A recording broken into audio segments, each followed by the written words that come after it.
Good afternoon, students. So far, we have discussed the GDP of these three countries, India, China, and Pakistan. We have observed the size of GDP of these countries and we compared. Now, we started discussing the sectoral contribution to GDP for these three countries, India, China, and Pakistan.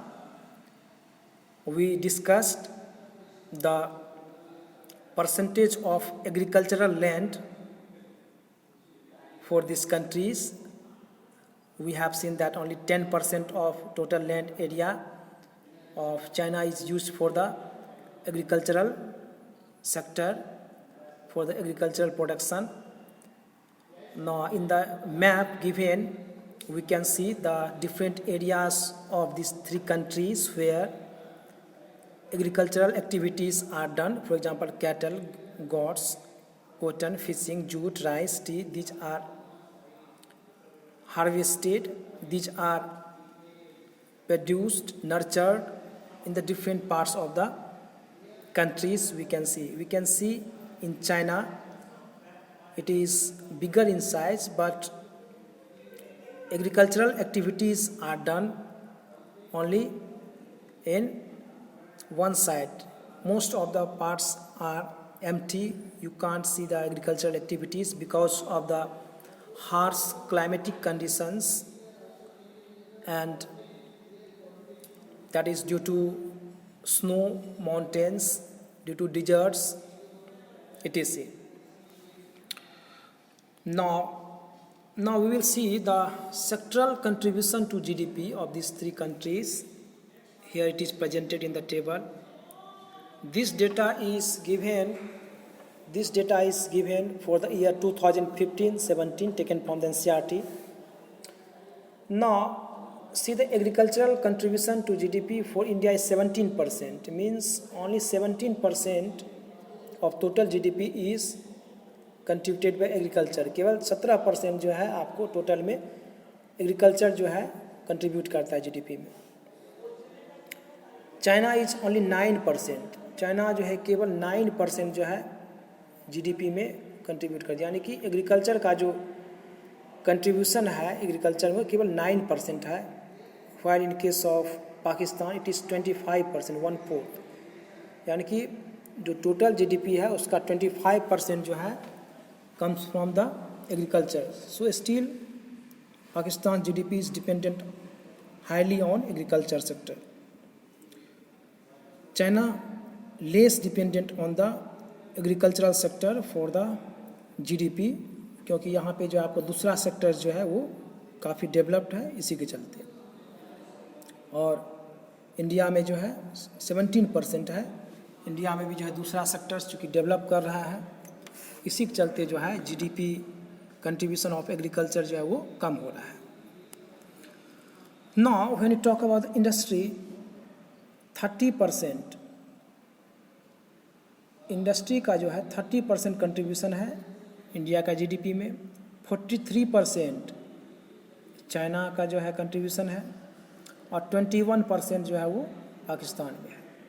यानी कि total GDP में industry का India में 30% है contribution, China का 43% सबसे ज़्यादा है, और सबसे कम आपको इंडस्ट्रीज़ में पाकिस्तान में 21% ही.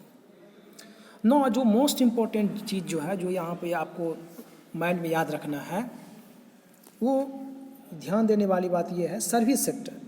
ये सेक्टर जो है, ये देखिए इंडिया में 53% ऑफ जीडीपी, सबसे ज़्यादा जो कंट्रीब्यूशन है जीडीपी में वो सर्विस सेक्टर का है, और वो है आपको 53% है.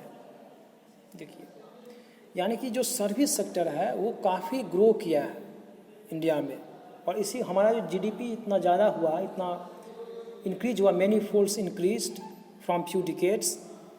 It is because of the growth of service sector, not because of the agriculture, not because of the industries manufacturing, but service sector. जो सर्विस सेक्टर का एग्जांपल हम लोग जान चुके हैं, जैसे हो गया कोई भी सर्विसेज जो होता है, फॉर एग्जांपल बीपीओ होता है, बिजनेस प्रोसेस आउटसोर्सिंग, केपीयू होता है, नॉलेज प्रोसेसिंग आउटसोर्सिंग, जिसमें कॉल सेंटर सब आप सुने होंगे, तो टेलीकम्युनिकेशन सर्विसेज से लेकर के जो दूसरा बड़ा बड़ा सर्विसेज है इंडिया में, आपको फॉरेन कंट्रीज़ का जो फॉरेन कंपनीज़ है वो इंडिया को देता है सर्विसेज प्रोवाइड करने के लिए।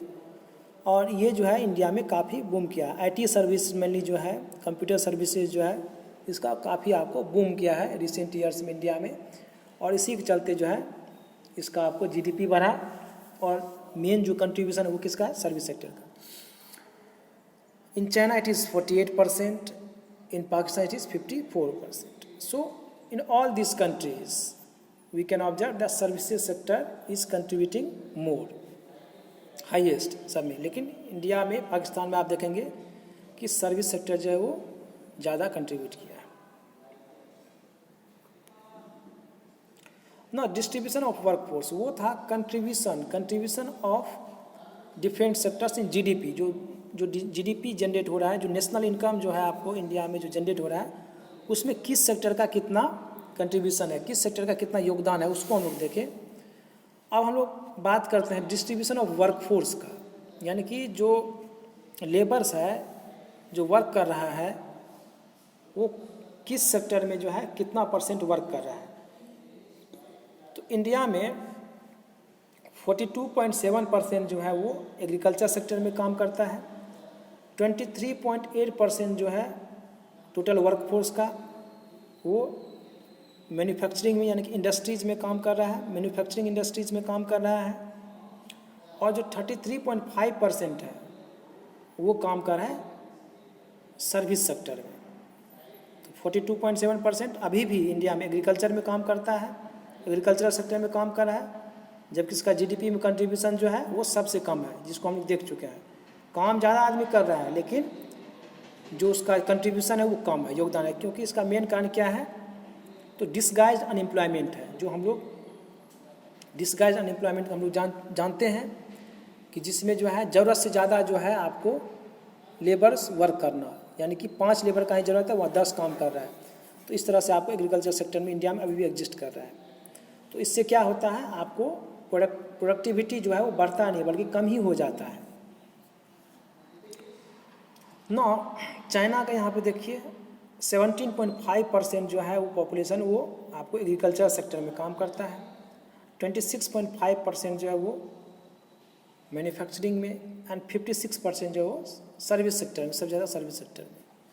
पाकिस्तान में देखिए 42% जो है वो एग्रीकल्चर सेक्टर में, अभी भी बड़ा वर्कफोर्स जो है, ज़्यादा लेबर जो है आपको एग्रीकल्चर में काम कर रहा है। Only 3.7% in manufacturing industries sector, manufacturing sector में केवल 3.7 ही काम कर रहा है। और यहाँ पे देखिए 54.3% जो वो सर्विस सेक्टर में कर, यानी कि सबसे ज़्यादा यहाँ पे सर्विस सेक्टर में काम कर रहा है, और आपको मैन्युफैक्चरिंग में कम करे। क्योंकि जो ये जो कुछ कंट्रीज, पाकिस्तान जैसा जो कंट्री है, उसका जो जनरली गुड्स जो आता है वो आपको चाइना से आता है।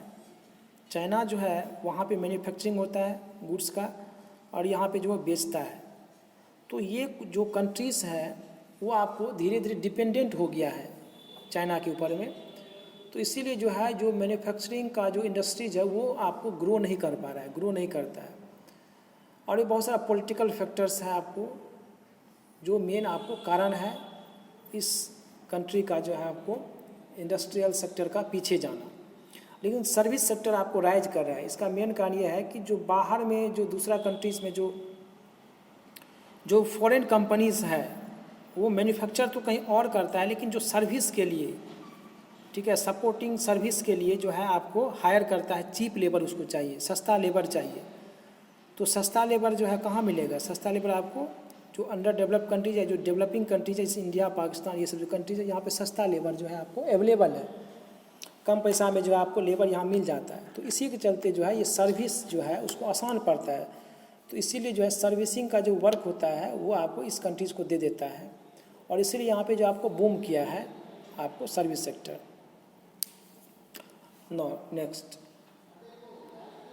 so now we have seen this data and we can compare different these facts of these countries। इसको हम लोग एक दूसरे से कंपेयर करके हम लोग देख सकते हैं कि किसका क्या जो है इंक्रीज किया, क्या डिक्रीज किया और इसका क्या कारण आपको है।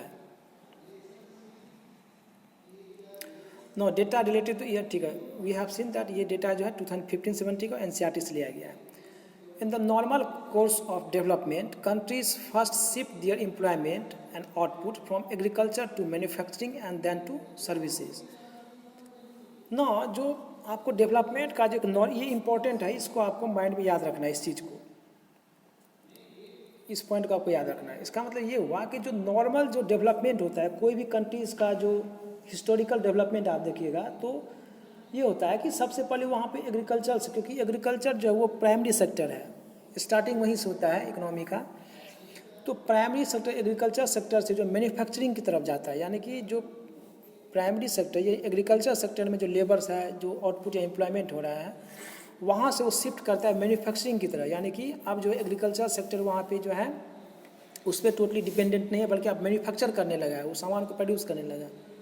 और फिर मैन्युफैक्चरिंग सेक्टर से आपको सर्विस सेक्टर की तरफ जाता है, यानी कि मैन्युफैक्चर करने के बाद जो सर्विस प्रोवाइड करना है तो आपको वो ग्रो करता है। तो जो कोई भी जो डेवलप्ड कंट्रीज़ है उसको, उसका जो आपको डेवलपमेंट पाथ देखिएगा तो पहले वो जो है आपको उसका प्राइमरी सेक्टर जो है था, उसके बाद वो जो है अपने आप को शिफ्ट किया मैन्युफैक्चरिंग सेक्टर जो है की तरफ। मैन्युफैक्चरिंग सेक्टर काफ़ी डेवलप हो गया और उसके बाद फिर सर्विस सेक्टर जो है डेवलप किया। This is what happening in China, और चाइना में यही हो रहा है। चाइना में पहले आपको एग्रीकल्चर सेक्टर काफ़ी इसका जो है आपको उस पर ध्यान दिया गया, उसके बाद जो है ये मैन्युफैक्चरिंग की तरफ आया, और मैन्युफैक्चरिंग से आप जो है ये सर्विस की तरफ आया। तो मैन्युफैक्चरिंग सर्विस दोनों यहाँ पे चल रहा है। So this is what happening. तो चाइना में ये तीनों चीज़ आपको इस तरह से इस डेवलपमेंट पाथ को फॉलो किया गया है। But in India and Pakistan shift is taking place directly to the service sector. लेकिन इंडिया पाकिस्तान की जब आप बात करेंगे तो यहाँ पे ऐसा नहीं है। यहाँ पे क्या है, आपको शिफ्ट जो है वो डायरेक्टली आपको एग्रीकल्चर से जो सर्विस की तरफ जा रहा है। मैन्युफैक्चरिंग जो उतना ग्रो नहीं कर रहा है जिस स्पीड में जो है जितना इसको ग्रो करना चाहिए, तो एग्रीकल्चर सेक्टर से आपको सर्विस सेक्टर की तरफ डायरेक्टली जंप कर रहा है। तो इसका सर्विस सेक्टर काफ़ी ग्रो कर रहा है। ऐसा नहीं है कि पहले एग्रीकल्चर सेक्टर ग्रो किया फिर जो है मैन्युफैक्चरिंग काफ़ी ग्रो किया फिर सर्विस ग्रो, नहीं। ये एग्रीकल्चर सेक्टर जो है ग्रो किया और फिर डायरेक्टली उसके बाद जो है सर्विस सेक्टर ग्रो किया, और मैन्युफैक्चरिंग सेक्टर जो है वो ग्रो आपका नहीं किया। नहीं कि थोड़ा सा ग्रो हुआ, जिसको हम लोग मैचिंग नहीं बोल सकते, वो मैच जिस तरह से ग्रो होना चाहिए वैसा ग्रो नहीं हुआ। तो इसका बहुत सारा सेक्टर्स है जो अभी आपको हम बताया है कि जो कुछ कंट्री जैसे चाइना जैसा कंट्रीज़ है वो आपको मैन्युफैक्चरिंग जो है वहाँ करता है, और वो जो आपको सप्लाई करता है चीप में, सस्ता में जो है गुड्स एंड सर्विस को प्रोवाइड करता है ये डेवलपिंग कंट्रीज़ को, इसको ग्रो नहीं करने देता है। तो ये आपको जो है ऑब्जर्व किया गया है कि वो जो है चीप गुड्स को जो है प्रोड्यूस करने के बाद जो है आपको वो सप्लाई कर देता है इंडिया, पाकिस्तान, ये सब कंट्रीज़ में। तो इसीलिए इसका जो मैन्युफैक्चरिंग सेक्टर जितना ग्रो होना चाहिए, जिस स्पीड से ग्रो होना चाहिए, वो ग्रो आपको नहीं हो पाया। लेकिन सर्विस सेक्टर ग्रो हो गया, क्योंकि जो फॉरेन कंपनीज जो है, ये जो कंट्रीज़ हैं, जो डेवलप कंट्रीज़ हैं, जो मैन्युफैक्चरिंग सेक्टर में भी काफ़ी डेवलप करके वो सर्विसिंग के लिए जो है आपको ये जो कंट्रीज़ हैं, डेवलपिंग कंट्रीज़ हैं, जैसे इंडिया, पाकिस्तान, ये सब हुआ, उसको ये आपको देता है, अपॉर्चुनिटी देता है। तो इसलिए ये काफ़ी जो है आपको ग्रो किया। इसके अलावा और भी बहुत सारे जो है फैक्टर्स हैं जो सर्विस सेक्टर में जो है आपको बहुत सारा जो है आपको कहा, जैसे आईटी का ग्रो होना, कंप्यूटर का जो है आपको टेलीकम्युनिकेशन का ग्रो होना, ये सब भी जो है आपको कुछ इसका रीज़न है ग्रो करने का। Okay, so in both India and Pakistan the service sector is emerging as a major player of development. India and Pakistan की जब आप डेवलपमेंट की बात करेंगे तो जो सर्विस सेक्टर है ये जो आपको मेन रोल प्ले कर रहा है। जो इंडिया पाकिस्तान जो आपको जो डेवलप किया है रिसेंटली, उसमें सर्विस सेक्टर का जो आपको मेन योगदान रहा है, मेन कंट्रीब्यूशन रहा है। It contributes more to GDP and at the same time emerges as prospective employer. हाँ, केवल जीडीपी ही जो है इसी में केवल ये कंट्रीब्यूट नहीं किया, बल्कि आप देखेंगे जब प्रीवियस डेटा को आप प्रीवियस स्लाइड में जो डेटा दिया हुआ था उसको जब आप देखेंगे तो आपको पता चलेगा कि not only it is contributing to GDP, to the income of the country, but it is also contributing to the employment भी जनरेट करता है। एम्प्लॉयमेंट भी जो है एक लार्ज परसेंटेज ऑफ पॉपुलेशन जो वर्कफोर्स जो है वो आपको सर्विस सेक्टर से जुड़ा हुआ है। तो ये दोनों चीज़ में जो आपको कंट्रीब्यूट कर रहा है।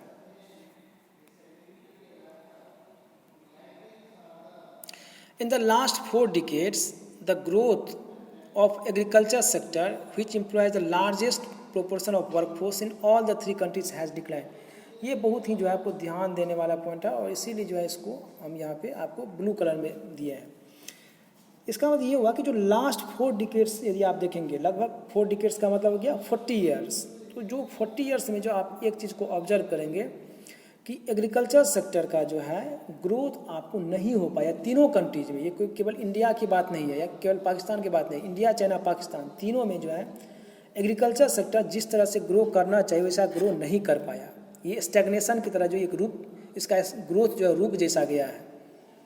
तो जो आपको मेन सेक्टर था एग्रीकल्चर सेक्टर, जो आपको काफ़ी एम्प्लॉयमेंट जो है प्रोवाइड करता था, अभी भी प्रोवाइड करता है। आप देखिए लगभग 42% जो है एम्प्लॉयमेंट वर्कफोर्स जो अभी भी एग्रीकल्चर पे डिपेंडेंट है, लेकिन एग्रीकल्चर उस तरह से ग्रो नहीं कर रहा है। तो ये कोई 1-2 साल की बात नहीं है, लगभग आपको 4 डिकेड्स 4 ईयर्स ये तीनों कंट्रीज में जो है एग्रीकल्चर सेक्टर ग्रो नहीं कर पाया। तो एग्रीकल्चर सेक्टर जो है चूँकि ग्रो नहीं कर पाया, तो इस चीज़ को आपको नोट करना, याद रखना, और ये तीनों कंट्रीज़ के लिए जो है आपको है।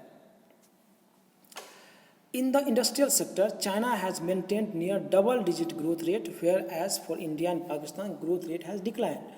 चाइना जो है आपको डबल डिजिट यानी कि 10 से ऊपर जो है आपको इसका ग्रोथ रेट रहा है। यानी कि चाइना जो है मैन्युफैक्चरिंग में, इंडस्ट्रियल सेक्टर में आपको काफ़ी ग्रो किया, लेकिन इंडिया, पाकिस्तान जो है डिक्लाइन किया। इसका ग्रोथ जो है आपको उस तरह से नहीं हुआ जिस तरह से होना चाहिए था।